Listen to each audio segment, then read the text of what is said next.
Bonjour, dans le cadre du quart d'heure de lecture nationale organisé par le Centre national du livre, la librairie La Parenthèse a la gentillesse de m'inviter pour vous donner lecture d'extraits choisis d'un de mes derniers ouvrages qui s'appelle Bianca a disparu. C'est le premier d'une nouvelle série chez Larousse qui s'appelle SOS Animaux en danger. Alors dans cette nouvelle série, deux héros, Léonie la narratrice et Arthur, vont évidemment mener l'enquête pour savoir qui a enlevé Bianca. Bianca étant une petite lionne blanche, tout à fait craquante et absolument disparue. Nous devons pourtant en avoir le cœur net. Nous décidons de retourner, une fois de plus, sur place. Heureusement qu'à bicyclette, on y est en moins d'une demi-heure. Deux voitures, portant l'une le logo de la chaîne de télé et l'autre celui du journal local, sont garés près de l'entrée. 5 personnes, dont 2 caméramens, piétinent sur place. Mon cœur se met à battre plus vite. Ils sont sûrement venus, eux aussi, pour en apprendre davantage sur la disparition de Bianca. Et pourtant, ils ne semblent pas particulièrement inquiets. Alors que nous nous approchons du petit groupe, une camionnette verte arrive sur le parking. Elle frôle celle du fleuriste, qui semble avoir été abandonnée là. 2 hommes, dont un habillé en blanc, sortent du parc et font des gestes du bras, indiquant au conducteur qu'il doit les suivre. Les journalistes leur emboîtent le pas, nous aussi, discrètement. Personne ne s'intéresse à nous, alors nous essayons de prendre un air dégagé, comme s'il était tout à fait normal que nous soyons là.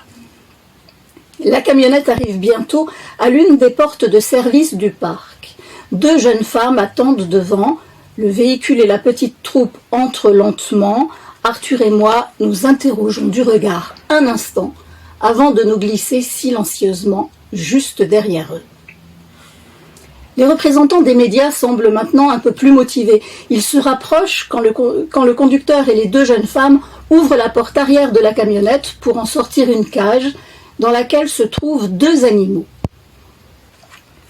Il la dépose sur un chariot qu'il manœuvre vers l'intérieur du parc. Je n'arrive pas bien à voir de quoi il s'agit, mais on dirait des espèces de cochons d'Inde géants, tout gris. Je n'ose pas jouer des coudes pour m'avancer. Quand les soigneurs ont disparu avec eux, l'homme habillé en blanc s'adresse enfin aux journalistes présents. « Mesdames et messieurs, vous venez de voir arriver chez nous Titi et Toto, un couple de wombats à nez poilu du Nord. Ces animaux extrêmement particuliers nous ont été confiés pour 6 mois dans le cadre d'un programme qui nous permettra de les étudier, mais aussi de les présenter au public. Notez bien qu'ils font partie des espèces les plus rares du monde. » Les questions fusent. « Wombat, vous l'écrivez avec un W et 2 T ?» Un seul T. « Quel est leur pays d'origine ?» L'Australie. Il ne reste plus qu'une centaine d'individus dans une réserve du Queensland. Et leur régime alimentaire ? Ils sont strictement végétariens. Ils mangent certaines herbes et racines. C'est l'un des problèmes, justement. Dans leur habitat naturel, leurs herbes préférées sont de plus en plus rares. Quelle est leur taille ? Ils ont une hauteur de 30 à 35 cm, mesurent environ 1 mètre de long et pèsent une 40aine de kilos. Est-ce qu'ils s'entendent bien avec les kiwis et les kangourous ? Arthur a discrètement sorti son téléphone portable. En 2 clics, il y a affiché toute une série de photos représentant les héros du jour.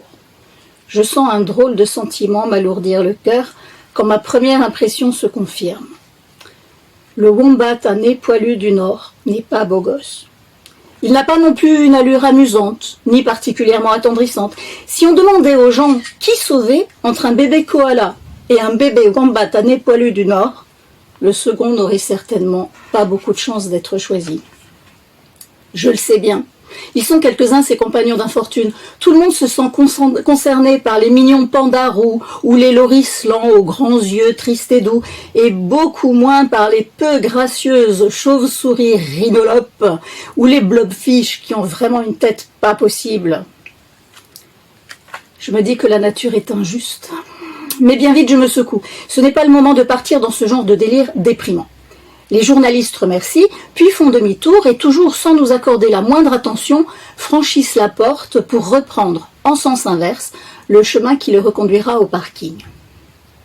Ils n'ont pas l'air très excités à l'idée de parler de l'arrivée des wombats à nez poilus du Nord à leur public. Je parie qu'ils préféreraient visiter la merveilleuse propriété de Roger Gudus.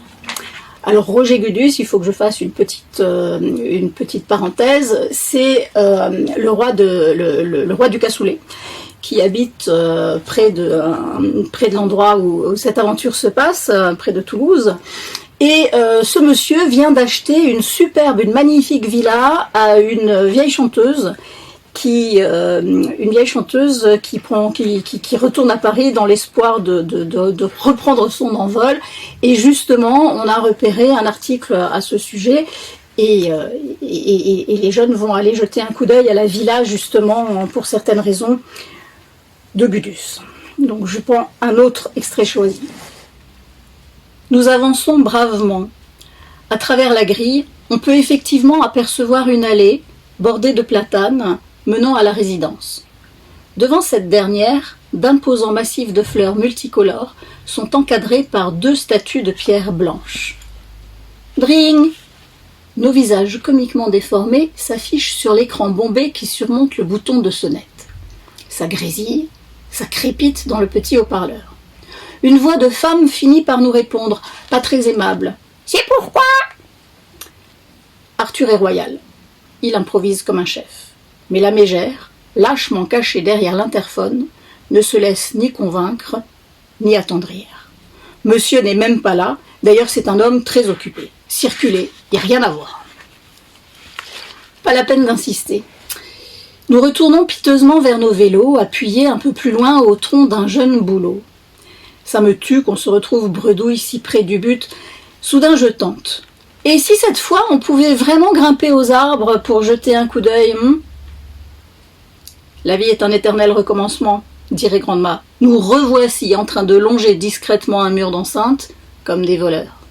Mais celui-ci, moins haut et surtout moins long que le précédent, nous réserve une bien bonne surprise.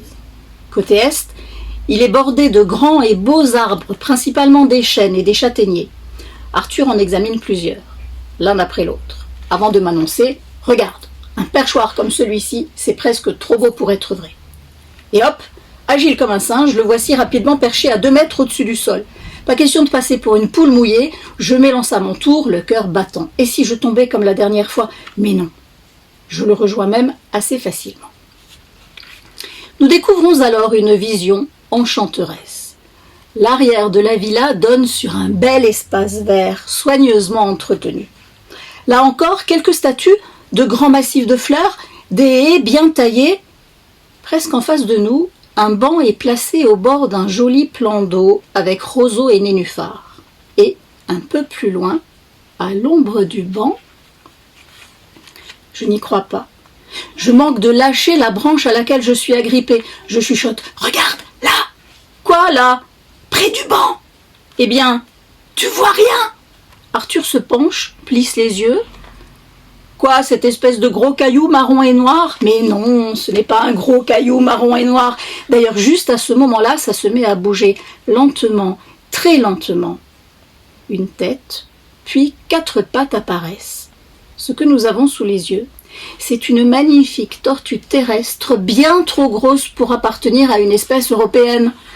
Tout à coup, 2 aras multicolores apparaissent dans notre champ de vision. Après avoir un peu volé en cercle, le perroquet rouge et vert s'éloigne, tandis que le bleu et jaune réussit un atterrissage admirable sur la tête d'une statue représentant une jolie dame assez peu vêtue. Mon voisin-ami fait un drôle de bruit en avalant sa salive. Parenthèse, voisin-ami, c'est voisin et ami, puisqu'ils sont voisins et amis, ils s'appellent voisin-ami ou amisins selon les cas. Mon voisin-ami donc fait un drôle de bruit en avalant sa salive. Des animaux exotiques, tu as peut-être raison. Le roi du cassoulet a bien pu faire enlever Bianca. Je l'entends, mais de loin comme dans un rêve. En effet, la forme que je viens de discerner, paresseusement allongée plus loin, à l'ombre du bâtiment, ressemble beaucoup à la silhouette d'un félin, au pelage très clair. Bien trop grand pour n'être celle d'un chat, même exceptionnellement costaud et bien nourri. Je désigne la forme à Arthur. Nous restons là immobiles, hypnotisés, le cœur battant la chamade, sans être tout à fait sûrs, Il sort son téléphone pour prendre quelques photos, mais elles sont ratées et le zoom ne donne rien du tout. Soudain, une autre jolie dame, assez peu vêtue, mais en chair et en os, celle-là, arrive dans le parc. Elle tient un livre à la main et vient s'asseoir, presque en face de nous, sur le banc, sans jeter le moindre regard, ni à la tortue, ni au perroquet, ni au félin. Je réalise soudain qu'il lui suffirait de lever les yeux pour s'apercevoir de notre présence. Et si elle nous voyait, cela ne lui plairait certainement pas du tout. Arthur a eu la même pensée. Sans nous concerter, nous nous laissons glisser silencieusement au bas de notre arbre et nous éloignons la tête basse. Il faut alerter le zoo.